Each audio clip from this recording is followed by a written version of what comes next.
Assalamualaikum warahmatullahi wabarakatuh.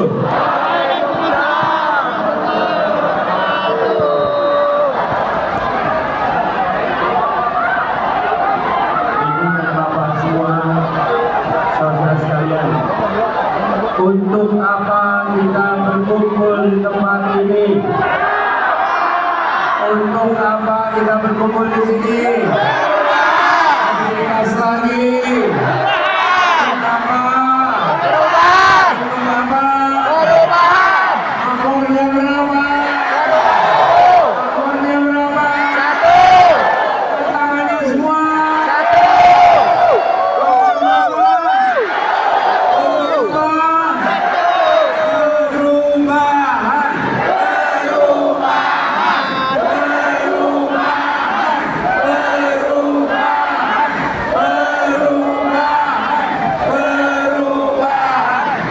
Saudara sekalian, ibu bapak yang saya hormati, kita berada di ruangan ini bukan sekedar untuk berteduh. Kita berada di ruangan ini bukan sekedar untuk menunjukkan padatnya manusia, tapi kita bersama di sini karena kita ingin mengirimkan pesan dari Batam, mengirimkan pesan perubahan untuk Indonesia. Kita menyadari hari ini negeri kita banyak masalah.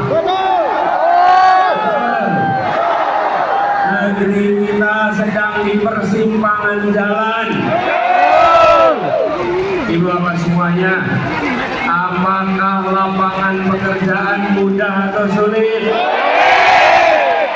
Apakah beras murah atau mahal? Apakah pendidikan murah atau mahal? Bagaimana kalau itu kita lanjutkan? Bagaimana kalau diteruskan? Mau mahalnya diteruskan? Mau sulitnya cari pekerjaan diteruskan? Tangannya mana? Mau atau tidak? Perlunya apa? Perlunya apa? Akornya berapa? Akornya berapa? Namanya siapa? Akhirnya siapa? Singkatannya apa? Singkatannya apa? Insya Allah perubahan terjadi pada Indonesia. Bapak Ibu sekalian, kita semua yang berkumpul di sini, kita menginginkan agar tulisan-tulisan yang ada di sini menjadi kenyataan. Betul tidak? Kita ingin naik jabatan bukan karena relasi, tapi karena prestasi. Tidak ingin ada ordal-ordal yang mengatur karir kita. Betul? Praktek korupsi gimana? Waduh nih, mau kemana nih? Haruskah korupsi dibiarkan? Haruskah KPK dilemahkan? Perubahan adalah bagian dari usaha kita. Indonesia hari ini di persimpangan jalan. Persimpangan untuk menjadi negara hukum di mana penguasa diatur oleh hukum, atau menjadi negara kekuasaan di mana penguasa mengatur hukum. Kita tidak ingin penguasa mengatur hukum, penguasa mengubah-ubah aturan hukum hanya untuk kepentingan dirinya, kepentingan keluarganya, kepentingan kelompoknya. Kita harus mengembalikan Indonesia menjadi negara hukum. Hari ini kita semua berkumpul di Batam untuk sama-sama mengirimkan pesan bahwa 14 Februari besok adalah kesempatan bagi kita untuk melakukan perubahan. Betul? Betul? Baik Bapak sekalian, kalau mau melakukan perubahan diperlukan kewenangan. Berdemo berkali-kali, tapi kalau tidak punya kewenangan tidak bisa melakukan perubahan. Betul. Kita boleh protes, minta ini, minta itu. Kalau tidak punya kewenangan tidak bisa melakukan perubahan. Betul? Saya cerita ya. Dulu di Jakarta ada sebuah tempat namanya Alexis. Tahu nggak itu Alexis? Kok bisa di Batam yang tahu ya? Tanya aja nih Pak. Ya, mungkin tahunya dari internet ya. Itu tempat maksiat. Diprotes, di demo, minta ditutup. Mereka punya backing, punya ordal, jadi tidak pernah bisa ditutup. Diprotes begitu banyak. Lalu tahun 2017 terjadi pergantian gubernur di Jakarta. Dan sesudah pergantian gubernur, maka Alexis ditutup cukup dengan selembar kertas dan sebuah tanda tangan. Tidak perlu pakai demo macam-macam, cukup dengan selembar kertas dan sebuah tanda tangan. Langsung tutup, langsung tidak bisa beroperasi. Itulah namanya kewenangan. Kita ingin tata niaga beras kita lebih adil. Kita ingin memberantas mafia beras, tenggulak-tenggulak. Kita ingin investasi kita padat karya, bukan padat modal. Itu semua membutuhkan kewenangan. Butuh apa?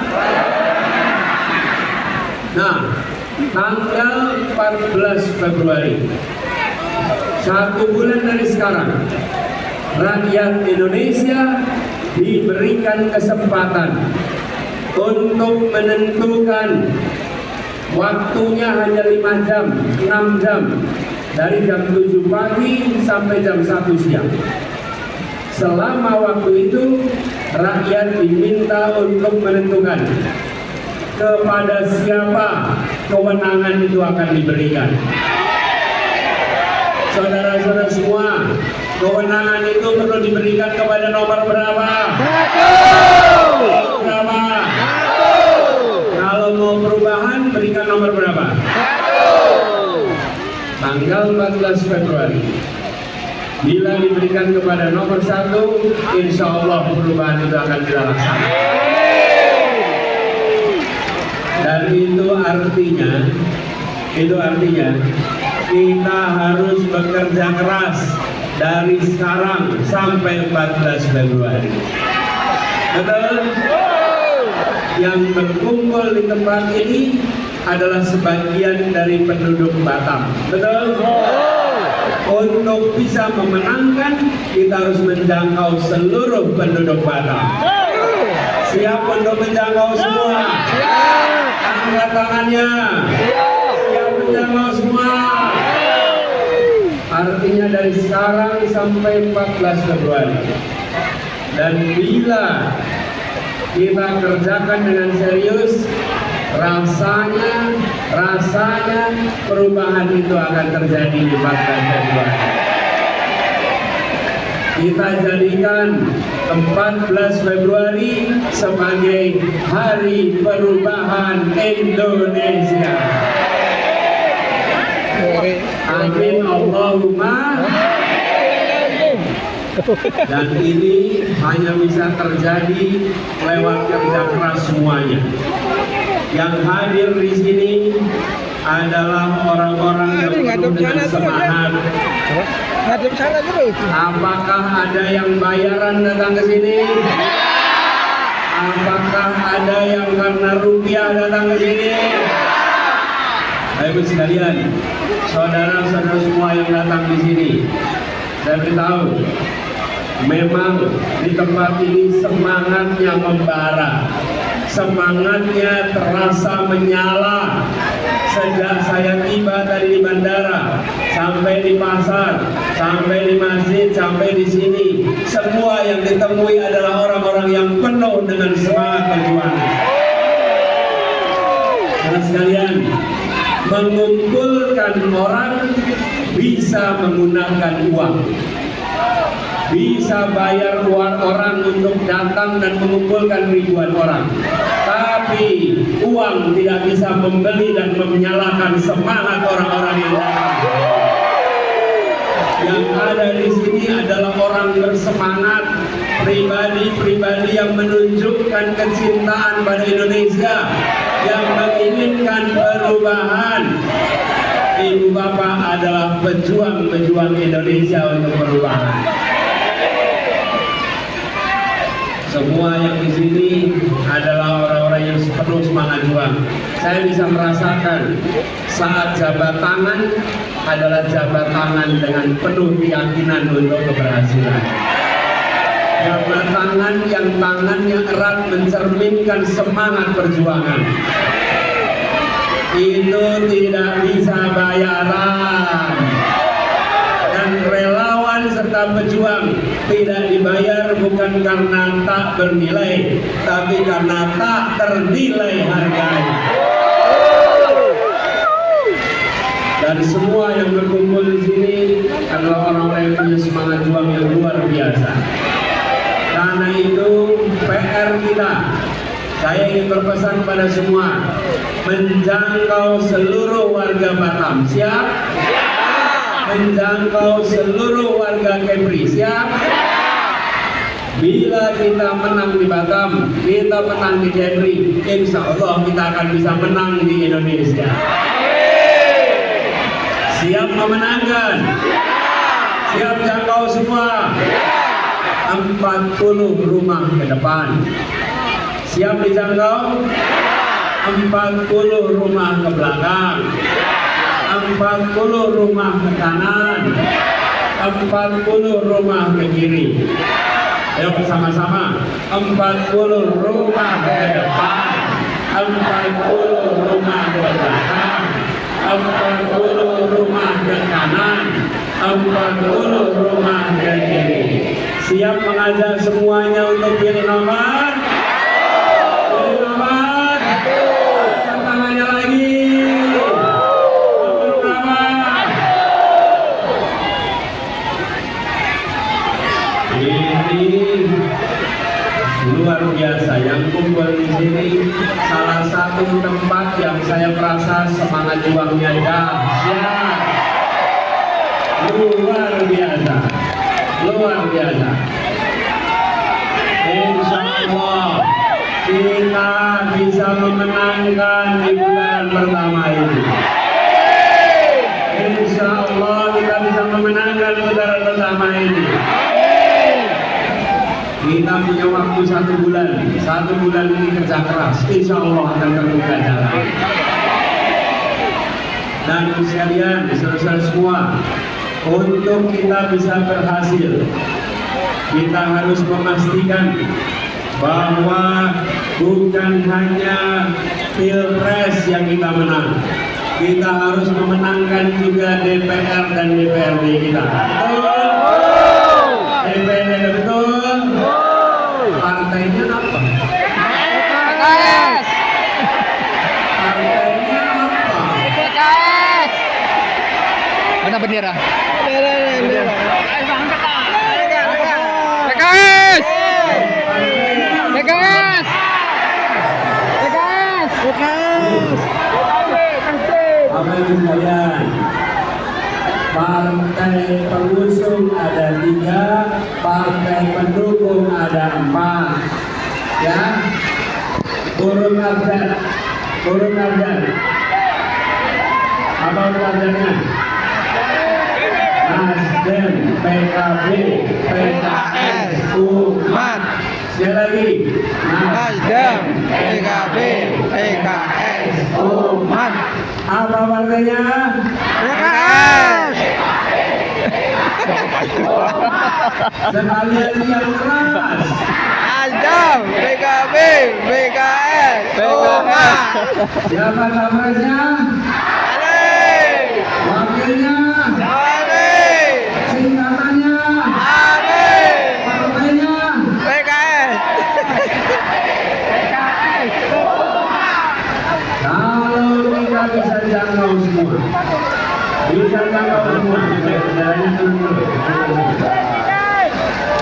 kalau kita bisa jangkau semua, insya Allah bukan hanya di Pilpres, di legislatif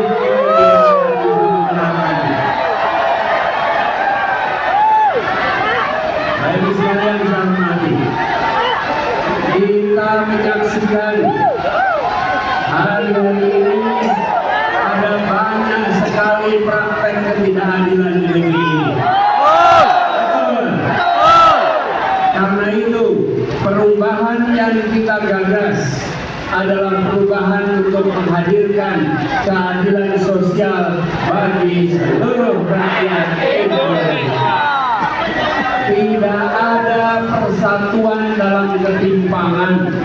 Persatuan harus dalam keadilan. Mengapa kita fokus pada keadilan?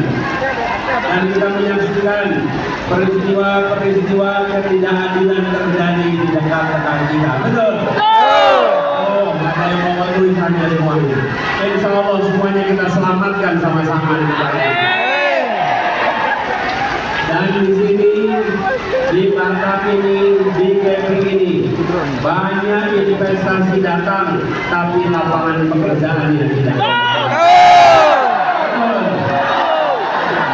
Karena banyak investasi yang dikerjakan pada modal, bukan pada karya.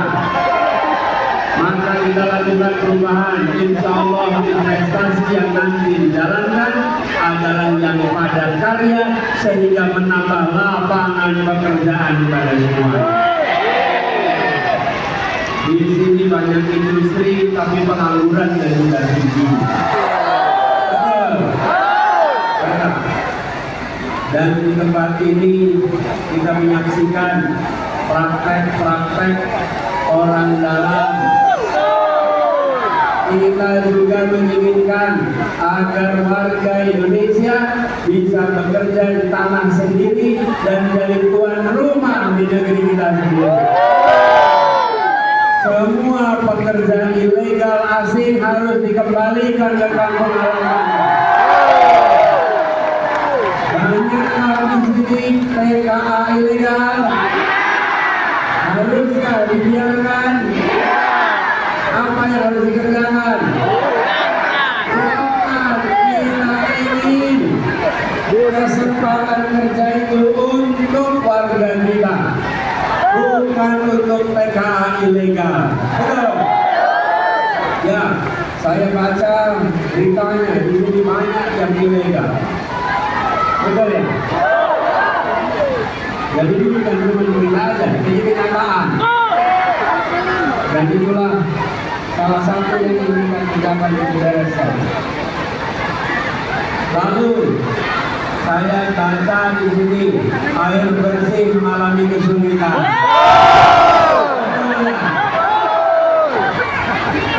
Ya. Hei, itu tulisannya tuh. Air sulit talan saat kotor belah. Betul. Bapak Ibu. Ya, nak melaut susah. Seorang suci langke. Betul. Ekonomi susah. Nah, harapan bangsa sangat payah. Saya baca lagi nih. Nak melaut susah. Seorang suci langke.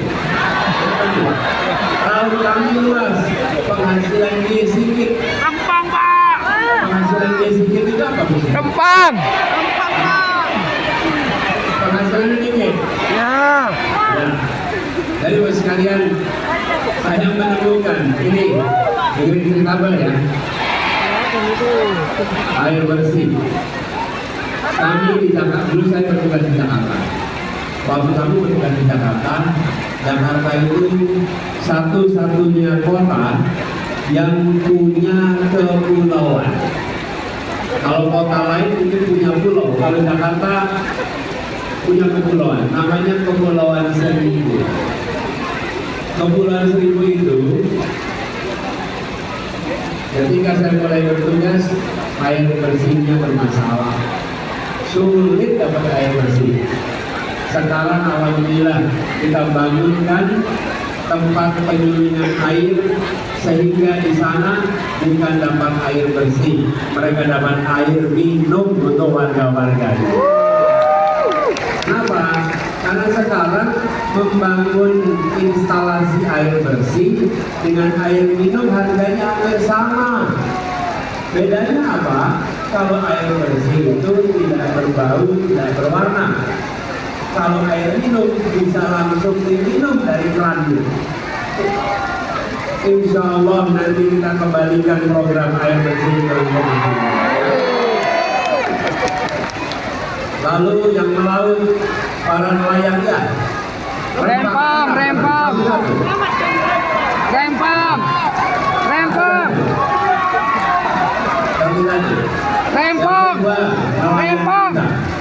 Nelayan kita di berbagai tempat. Nelayan, Anda duduk mas, duduk. Kalau tidak tertib semua ngaco nanti. Duduk.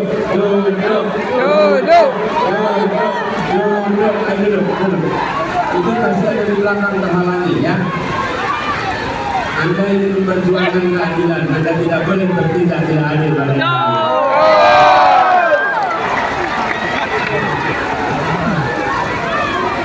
Duduk. Itu yang di belakangnya ada ketutupan.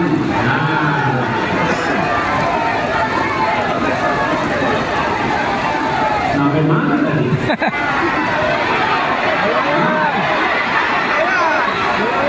Nelayan.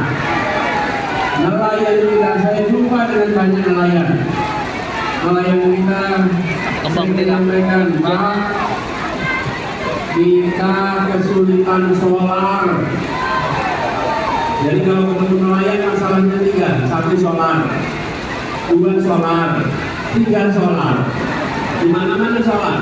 Kalau ketemu petani masalahnya 3 juga. 1 pupuk, 2 pupuk, 3 pupuk. Ini ada mafia pupuk di situ, ada mafia solar di situ. Haruskah dibiarkan? Tidak.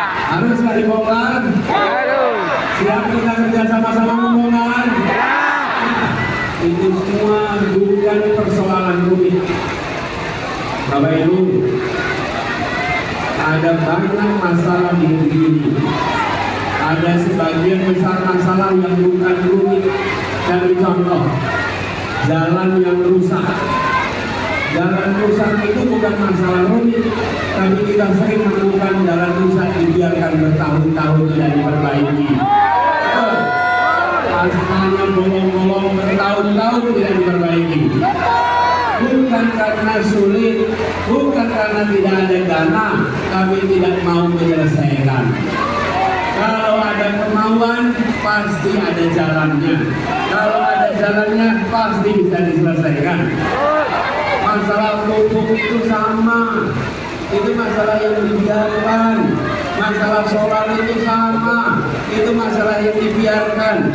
Insya Allah, salah satu program pertama kita membereskan tata niaga pangan yang ada di Indonesia, sehingga harga pangan kita menjadi terjangkau dan petaninya menjadi makmur. Dan di sini juga kita punya persoalan tanah. Ini Rempang ini persoalan tanah.